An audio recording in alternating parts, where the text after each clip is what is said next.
So then, Croatia have played more football than anybody else going into this final, and then some. As we mentioned before, they played a whole match, pretty much more than France, obviously going into extra time against Denmark, Russia and England.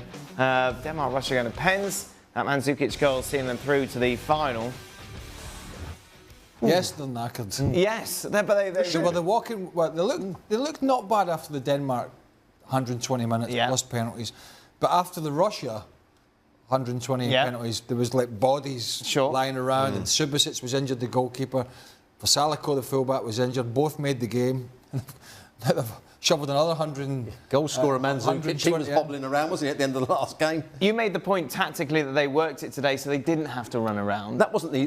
Whenever you're working the game tactically, you're hoping that you can close people down without having to do quite so much running, so the game's not quite so open. And I thought the coach did that well. He left his two wide players up front. So can you do that against France? I think he would. Yeah, I think he can still stick with the shape. He can still cause them problems by switching the play because Matuidi wants to be narrow. Griezmann won't play wide, so that's their out ball. They switch a play to Vasaliko, and they get tight in midfield. I think they can do the same job. It's going to be more difficult for them because they're going to be playing against better players. They're playing against Mbappe, who's got great pace to come in off the touchline. I mean, Giroud, I thought, was terrible in the last game, so he needs to play better for France to cause the two centre-backs, Vida and Lovren, problems.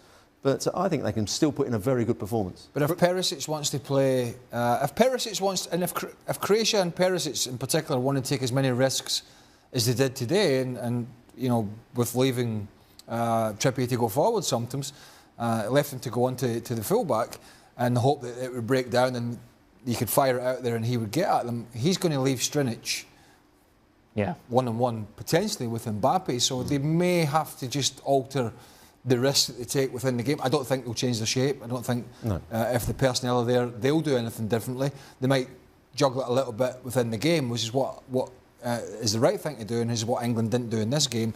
But it's going to be fascinating for them.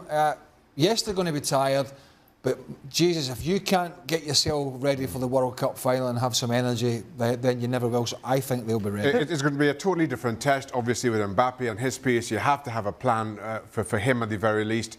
And then Paul Pogba, who I think has grown during the course of this tournament. France have a passer coming out of midfield. We also saw France do a very good job against very good wingers playing for Belgium. They at times sat a little bit more. Maybe that will allow the likes of Modric and Rakitic to maybe get on the ball a little bit more than they expected, or they expect to in a World Cup final. You do that at your peril. I think this is very finely poised, and so it should be in a World Cup final. It's going to extra time, isn't it? Of course, that's how Croatia like it. Absolutely. They like it to go to extra time because that's where... They'll score an own goal in the 90th minute. Come on, we'll have more of this. So France to win?